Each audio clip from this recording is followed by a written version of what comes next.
Welcome to The Explainer. Today, we're unpacking 250 years of American business and the Tiffany Standard.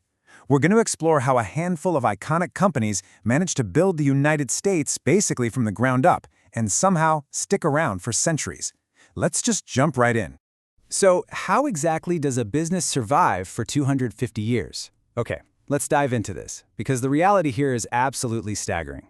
We are talking about brands that actually predate the founding of the United States itself. I mean, just think about the world in the 1700s, right? No electricity, no internet, horse-drawn carriages everywhere, a largely agrarian society, and yet some of the companies founded during that era are the exact same brands we interact with today.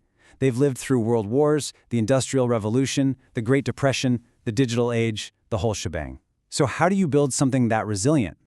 To really ground this history in tangible figures, let's go way back to 1752. A Scottish-born doctor named William Hunter opened a small apothecary in Rhode Island called Caswell-Massey.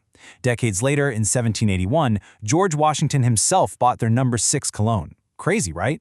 Then, by 1764, the Hartford Courant began publishing, and eventually even featured ads from Washington renting out land at Mount Vernon. In 1784, Alexander Hamilton helped establish the Bank of New York, and in 1818, Brooks Brothers was born. That's a brand that went on to dress 39 U.S. presidents, including Abraham Lincoln. So you see, we aren't just talking about old companies here, we're talking about the literal fabric of American history. Now take a look at this number, $59.3 trillion. That is the amount of assets under custody or administration by BNY, formerly the Bank of New York, today. It perfectly establishes the incredible stakes and the absolute modern relevance of these legacy institutions. Think about it. Alexander Hamilton's emergency loans to a struggling post-revolutionary New York City laid the groundwork for an institution that now serves more than 90% of the Fortune 100. They didn't just survive, they compounded their influence over centuries. So the absolutely crucial point here is, how did they do it? Well, the U.S. Chamber of Commerce analyzed these legacy brands and actually found a very specific survival formula. First up, identify unmet needs, whether it was the Hartford Courant delivering lost livestock news or Brooks Brothers creating ready-to-wear clothing for the masses. Second, uncompromising quality. They never skimped on the fundamentals. And third, constant adaptation. They didn't chase fleeting trends, they evolved with the culture.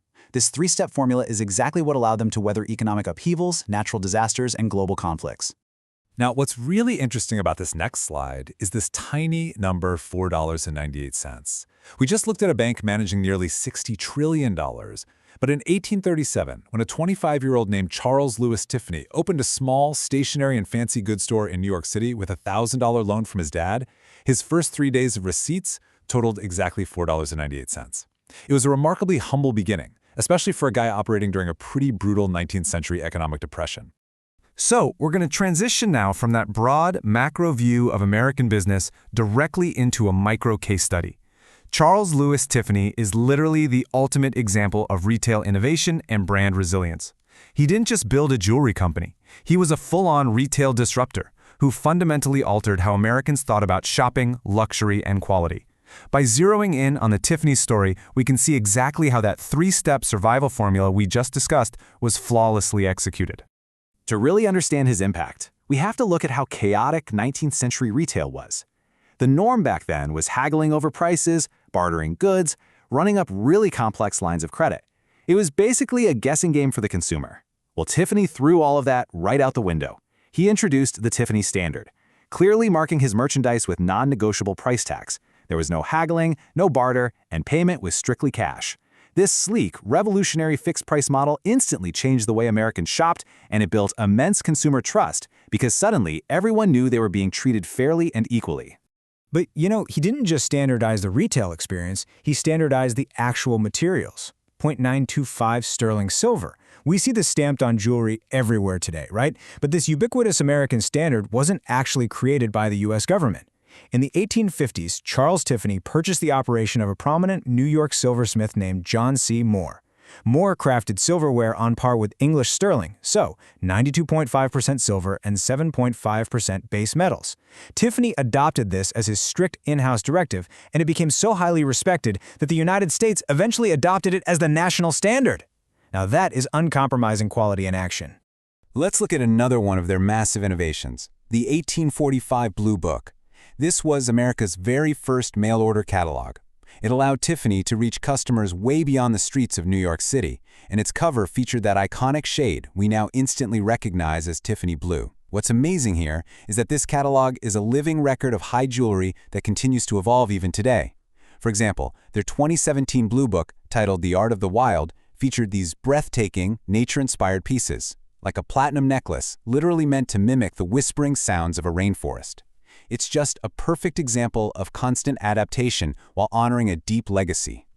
Charles Tiffany also had an incredible instinct for global geopolitical shifts. Back in the 1840s, during the fall of King Louis Philippe's regime in France, aristocrats were fleeing political turmoil, and they were desperate to exchange their diamonds for cash. So, Tiffany took a massive risk. He bought up these splendid diamonds and brought them to the US, which actually earned him the title King of Diamonds from the press. But he didn't stop there. He partnered with chief gemologist Dr. George Frederick Kunz to source exotic colored stones like tourmaline, and they later introduced entirely new gems to the world, like California kunzite and African tanzanite.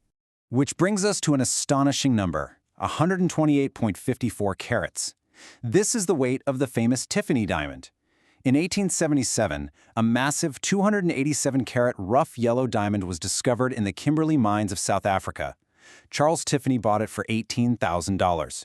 But instead of cutting it to be as large as humanly possible, just to maximize the carat weight, he actually had it cut down to 128.54 carats with an unprecedented 82 facets. Why?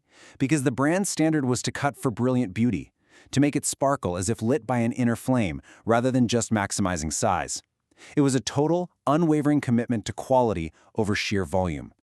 Now, while Charles built a luxury retail institution, his son, Louis Comfort Tiffany, expanded the brand's legacy in a totally different direction. Louis became one of the leading American designers of the Art Nouveau movement. He's famous worldwide for his spectacular stained glass lamps and windows. And what's really fascinating about his story is that his early design career started right in New York's Flatiron District, working out of a YMCA studio on East 23rd Street before establishing his own workshops. He eventually became design director after his father's passing in 1902, ensuring that the brand's aesthetic evolution continued strong. And this brilliantly illustrates the timeline of a company that absolutely refused to stay static. In 1867, they challenged European jewelers and won a Silver Hollowware Award at the Paris World's Fair. That was the first time an American design house was ever honored by a foreign jury. By 1878, they were taking top jewelry awards in Paris and becoming the royal jeweler to the crowned heads of Europe. Fast forward to 1940, and they're opening their legendary Fifth Avenue flagship store in New York.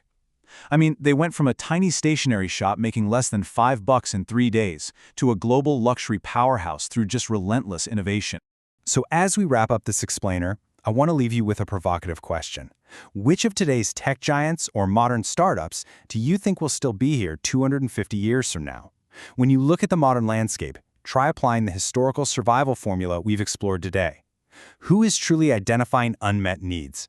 Who is maintaining uncompromising quality without cutting corners? And who is showing the capacity for constant, brilliant adaptation, just like the legacy brands that built America? It's a really fascinating lens to view our modern economy through. Let me know your predictions in the comments. Thank you so much for joining me, and keep learning.